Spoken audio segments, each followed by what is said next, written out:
तो साथियों नमस्कार, मैं राजेश और आप सभी का हमारे इस नए यूट्यूब चैनल पर बहुत बहुत स्वागत है। तो दोस्तों आज हम लोग जो टॉपिक पढ़ने जा रहे हैं, जो सब्जेक्ट को पढ़ने जा रहे हैं, यह इकोनॉमिक्स का सब्जेक्ट है। इकोनॉमिक्स का मेरे भाई ये पहला ऐसा टॉपिक है, पहला क्लास हम लोग पढ़ने जा रहे हैं जिसमें आपको इकोनॉमिक्स से रिलेटेड काफ़ी सारी फंडामेंटल चीज़ें आपको पता हो जाएगी। हमें पता है मेरे भाई, जब तक हम किसी भी सब्जेक्ट का, किसी भी टॉपिक का फंडामेंटल चीज़ें नहीं जान पाते हैं, उसकी बेसिक चीज़ें नहीं जान पाते हैं, तो वो टॉपिक हमें पल्ले नहीं पड़ती है, वो सर के ऊपर से उड़ने लगता है। तो आइए सबसे पहले हम लोग जो अब देख लें, इसके अंतर को समझने के लिए सबसे पहले हमको ये समझना होगा कि आर्थिक क्रिया क्या होती है। जब तक हम आर्थिक क्रिया के बारे में नहीं समझेंगे मेरे भाई, तब तक हम इसके अंतर को नहीं समझ पाएंगे। तो आर्थिक क्रिया क्या होती है? वे सभी क्रियाएं जिसका संबंध पैसा से होता है उसको हम लोग आर्थिक क्रिया कहते हैं। कोई भी क्रिया हो रही है, यदि उस क्रिया में पैसे का लेन देन हो रहा है तो उसे हम लोग आर्थिक क्रिया कहेंगे। यदि उस क्रिया में पैसे का लेन देन नहीं हो रहा है तो आर्थिक क्रिया नहीं कही जाएगी। इसका आपको हम एक उदाहरण बताते हैं जो बहुत बढ़िया उदाहरण है। जैसे मान लीजिए हम जा रहे हैं कहीं बाजार में और एक सुनसान टापू एरिया है और वहाँ पर किसी लड़की का साइकिल खराब हो गया है, मान लीजिए चेन टूट गया है उसका। अब उसने वहाँ पर कोई मिस्त्री भी नहीं है। अब उसने हमसे हेल्प मांगा, कहा कि भैया थोड़ा हेल्प करिए हमारा।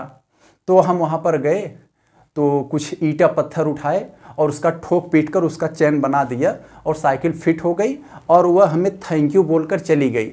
ना ही उसने हमें पैसा दिया और ना ही हम उससे पैसा मांगे। यहाँ जो हमने क्रिया किया, जो काम किया, इस काम के बदले यहाँ पैसा का लेन देन नहीं हुआ तो यह आर्थिक क्रिया नहीं कही जाएगी। और मान लीजिए मैं न मिला होता, वो किसी मिस्त्री के पास जाती तो मिस्त्री जो काम करता तो उसके बदले, यही काम अगर मिस्त्री को किया होता तो इसके बदले उस लड़की को, मिस्त्री को कुछ न कुछ देना पड़ता।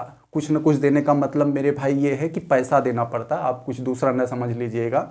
तो वहाँ पर लड़की जो है, वो जो लड़की है मिस्त्री को कुछ न कुछ पैसा जरूर देती। तो यहाँ जो मिस्त्री ने काम किया उस काम के बदले यहाँ पैसे का लेन देन हुआ तो यह क्रिया आर्थिक क्रिया कही जाएगी। और जो मैं किया था वह तो थैंक यू में चला गया था, इसमें पैसे का लेन देन नहीं हुआ था। तो यही होती है आर्थिक क्रिया। कोई भी क्रिया हो उसमें पैसे का लेन देन हो रहा हो तो यह जो है आर्थिक क्रिया कही जाएगी। अगर उस क्रिया में पैसे का लेन देन नहीं हो रहा है तो यह आर्थिक क्रिया नहीं कही जाएगी। तो ये हो गया। अब हम लोग समझते हैं अर्थशास्त्र क्या होता है। अब हमें बहुत अच्छे से समझ में आ जाएगा, ध्यान से देखिएगा।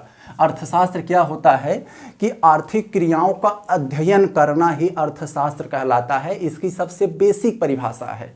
जो भी आर्थिक क्रियाएं हो रही हैं, क्या बेचना है, क्या खरीदना है, कब बेचना है, कब खरीदना है, कहाँ क्या बिका, कहाँ क्या खरीदा गया, इत्यादि के बारे में अध्ययन किया जाता है, बैठकर मंथन किया जाता है, उसका स्टडी किया जाता है।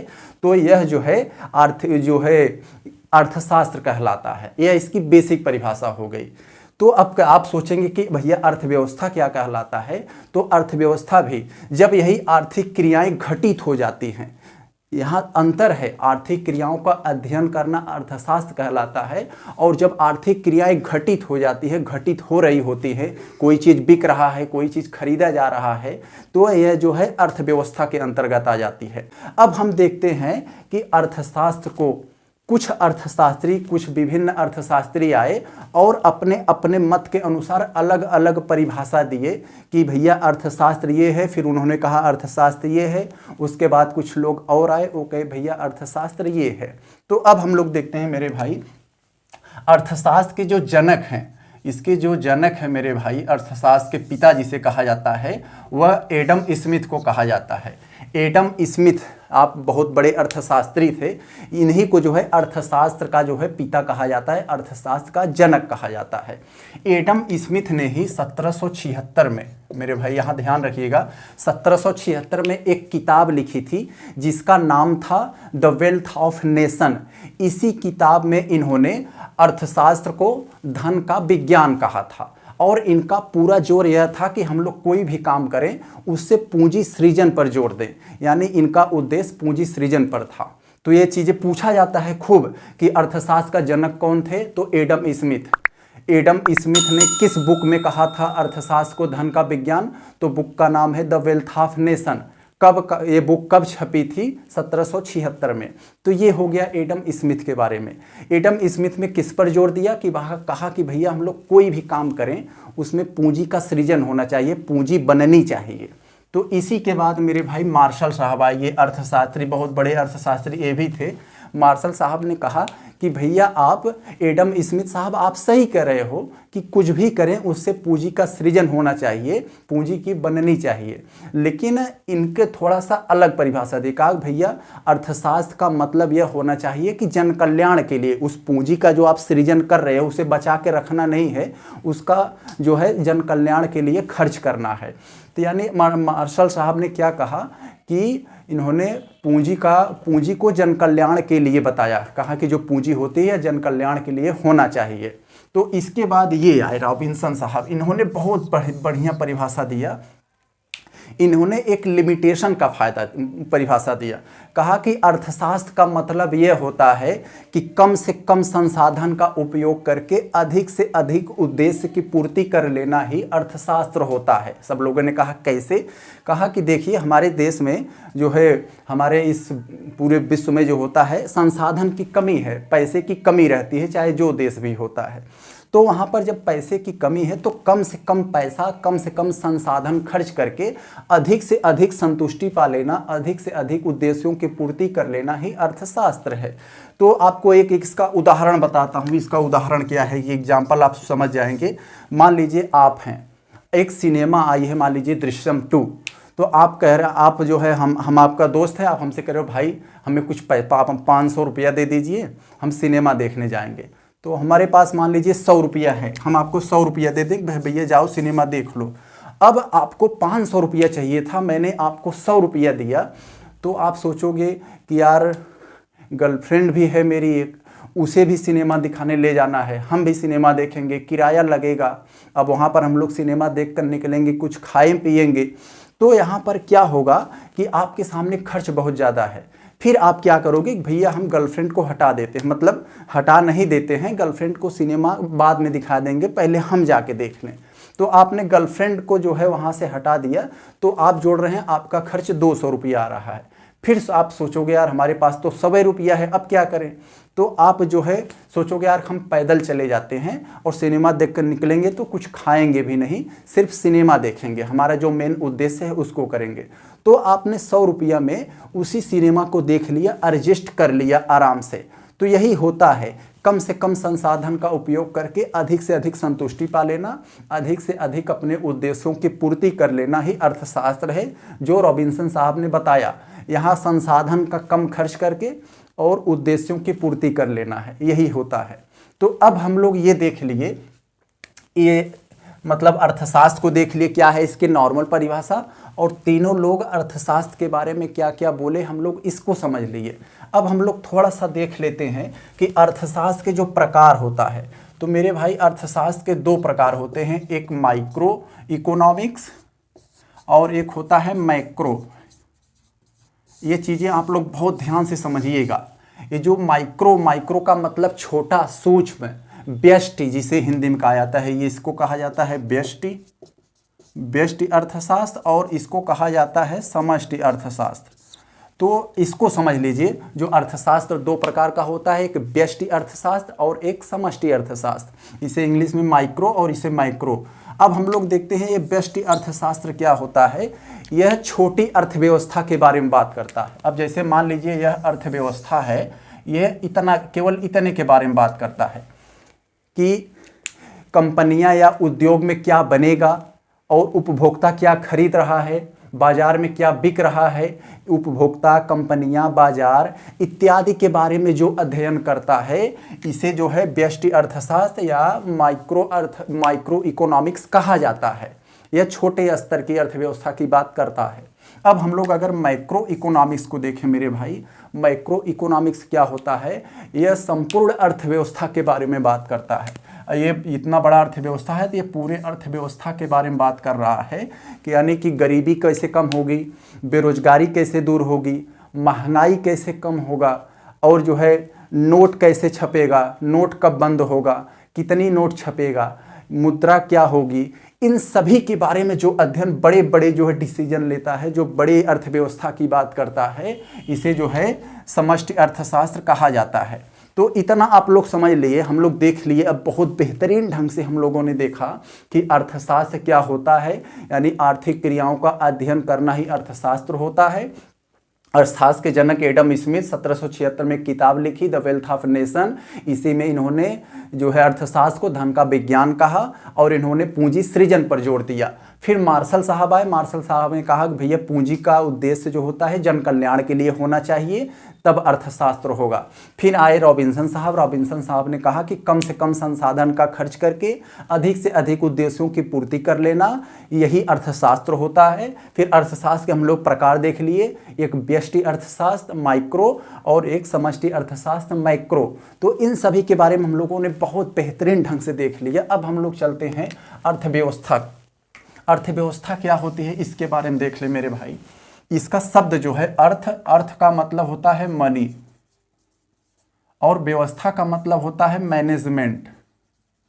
मैनेजमेंट यानी मनी का मैनेजमेंट ही अर्थव्यवस्था है। ये तो इसके शब्द का हो गया, इसकी परिभाषा मैं नहीं बता रहा हूँ, इसके शब्दों का मतलब बता रहा हूँ, मनी का मैनेजमेंट करना। तो ये हो गया।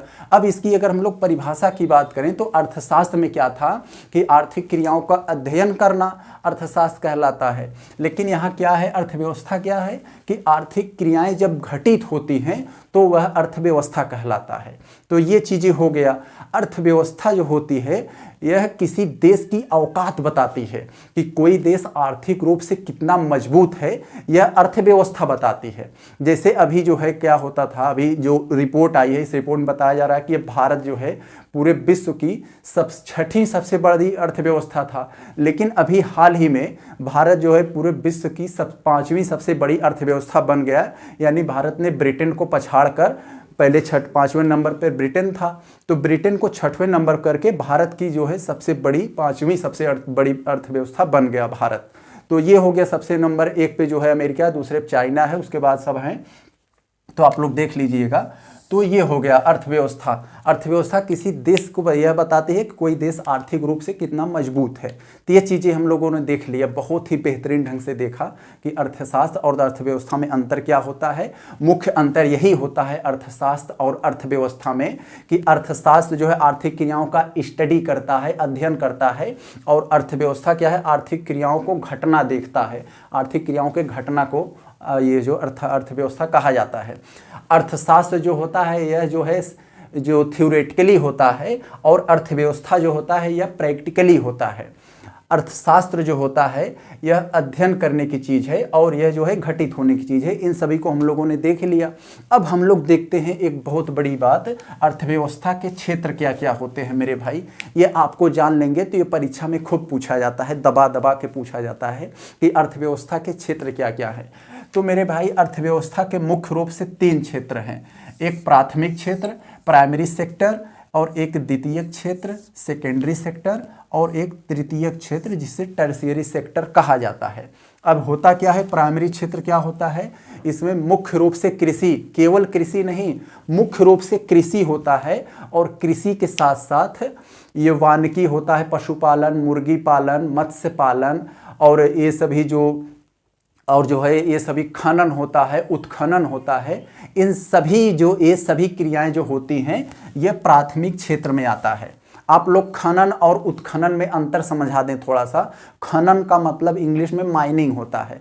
खनन का मतलब ये होता है कोई चीज़ आप कुआं की तरह नीचे खोदते हुए चले जाएंगे तो वह खनन कहलाता है। और उत्खनन क्या होता है कि कोई चीज़ आप फैलाकर क्षैतिज में अगर खुदाई कर रहे हैं तो वह उत्खनन होता है। तो यहाँ पर हम लोगों को देख लिया कृषि, पशुपालन, मत्स्य पालन, मुर्गी पालन, ये वानिकी, और ये सभी जो खनन उत्खनन ये सभी प्राथमिक क्षेत्र के अंतर्गत आते हैं। अब द्वितीय क्षेत्र के अंतर्गत क्या होता है मेरे भाई, द्वितीय क्षेत्र में अंतर्गत मुख्य रूप से उद्योग होता है।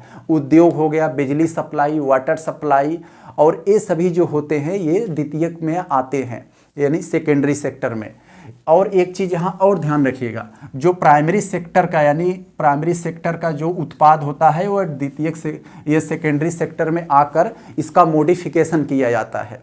यानी कि जैसे प्राइमरी सेक्टर में गन्ना उगाना, कृषि हो गया, गन्ना गन्ना का संबंध कृषि से है। अब यह गन्ना जाएगा इंडस्ट्री में, यह इंडस्ट्री इसे चीनी बना देगी, तो यह यह जो है सेकेंडरी सेक्टर में आ गया। अब हम लोग टर्शियरी सेक्टर अगर देखें, तृतीयक क्षेत्र क्या होता है, इसका मतलब दूसरा नाम है।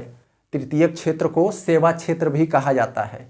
इसमें कोई आपको प्रत्यक्ष रूप से दिखाई नहीं देगा, लेकिन यह जो है बहुत अच्छी होती है। अब जैसे मान लीजिए सेवा क्षेत्र क्या है कि बैंकिंग हो गया, परिवहन हो गया, हॉस्पिटल हो गया, होटल हो गया, और मैनेजमेंट हो गया, शिक्षा हो गया, आईटी सेक्टर हो गया, ये सभी चीज़ें जो होती हैं यह सेवा क्षेत्र यानी तृतीयक क्षेत्र में आती हैं। इसमें कुछ प्रत्यक्ष रूप से दिखाई नहीं देता है, सिर्फ हम महसूस करते हैं। जैसे हम मान लीजिए आपको पढ़ा रहे हैं, उसके बदले आप हमें पैसा दे रहे हैं। आप आए पढ़ने, हमें पैसा दिए, हम आपको शिक्षा दिए, मुंह से बोलकर कुछ न कुछ पढ़ाए, तो होगा क्या यहाँ पे, आप सोचेंगे यार हमें कुछ दिया तो नहीं, मैं जो दे रहा हूँ आपको दिखाई नहीं दे रहा है। लेकिन यही होता है सेवा।